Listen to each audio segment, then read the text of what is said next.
say how many species are really badly affected by this, but I think it's a lot to do with the size of the home ranges.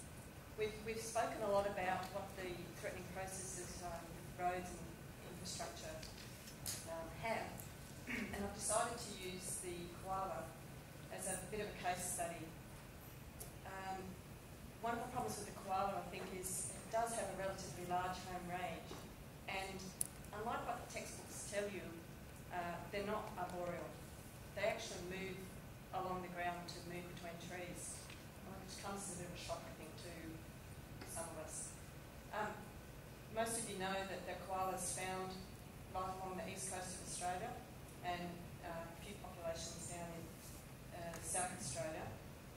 And there is a problem down south with the populations being overabundant, but in Queensland, New South Wales, they're basically regarded as vulnerable to extinction. This area or region, South East Queensland, is very quickly growing, and although we have this urban footprint as part of our planning mechanism, unfortunately that's an area where we've got lots of wildlife. That map shows some of our road deaths of koalas in South East Queensland. I thought I was doing a regional study until Rodney's talking, and I've just realised that it's actually just the scale of things. It could be a national talk maybe somewhere else. The study area we're looking at is the Koala Coast here, and I'd say it's the most significant koala population in Australia. Apologies to the Victorians out there that might want to debate that. But one of the problems with this population is it's a closed population, thanks to some dirty big freeways that whiz up the western side of this area. It's currently experiencing very high levels of mortality. We've had something close to 5,000 koalas killed there. That's something like 600 a year.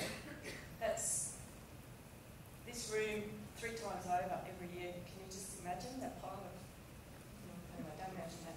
But that's equivalent to a harvest rate of about 10%.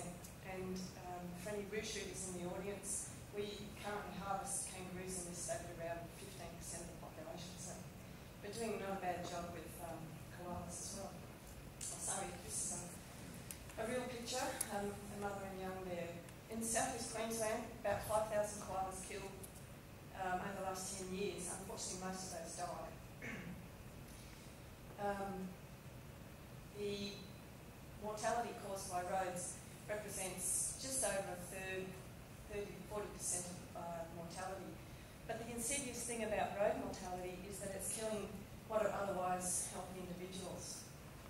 I didn't want to leave the other big bits of linear infrastructure like train spotters out of this conversation. So this 10 kilometres of track here in the Koala Coast has killed 40 odd koalas in the last 10 years. The picture there is a photograph of Snuffy, who had a previous encounter with a train and lost some fingers, but this encounter was a bit more fatal. The trains are very bad for koalas. Once they have a limb amputated, they can't climb trees, so they're doomed. In the Koala Coast, we've got an average of 210 koalas killed just in the Koala Coast, so that's about this roomful every year gone from the Koala Coast.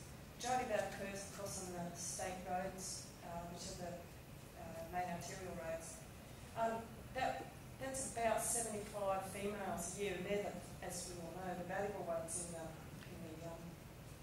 anywhere, really.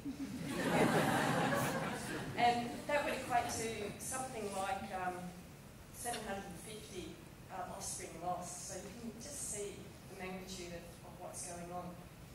When you look at a map of the Koala Coast, when I plot out the road mortality, you can see that it's basically a map of the arterial roads.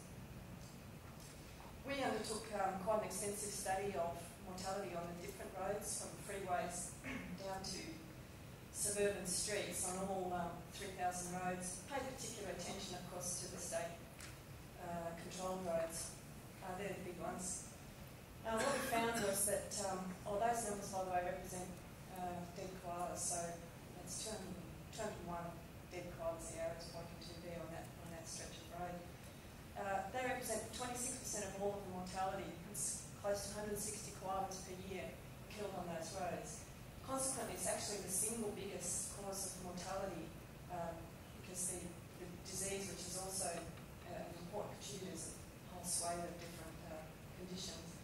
The mortality is 7 times greater, as you would expect, than the local roads. So it's made me start to think, how would I try and counteract that? And I estimated that I would need to obtain something like 1,200 hectares of habitat every year just to offset that mortality. Given that a koala can live for 10 or 20 years, I'd throw it out there that I wouldn't mind 12,000 hectares would be a good start to tomorrow. And that's just offsetting the mortality, and that's disregarding the loss of habitat. This is just sort of to show you some numbers, because you've got a few offering people out there like that sort of thing. This is our field site gravel reserve, we call it. It's got a nicer name, which is the Greater Glider Conservation Area. In case you think I'm going crazy, that isn't a picture of a koala, that is actually a Greater Glider. Just in case you're getting sick of koala photos by now. When we started surveying this site back in '96, we had in excess of 45 koalas on this site. The numbers have gradually declined, as you can see. When the road was upgraded in 2005, that number halved down to 9. And at that point, in the last year, when we've been doing surveys, we've only seen one female. That would indicate to me that site's in serious difficulty, and it's approaching extinction. Because I don't know if you guys have been told, but without females, again, just population's in trouble. Just a quick look. This is what the gravel reserve looks like from a planning perspective. It looks pretty boring. When I overlay the nice aerial photo, you can see it's obviously some habitat. The funny thing about these koalas is that they're living very much in an urban environment. The radio tracking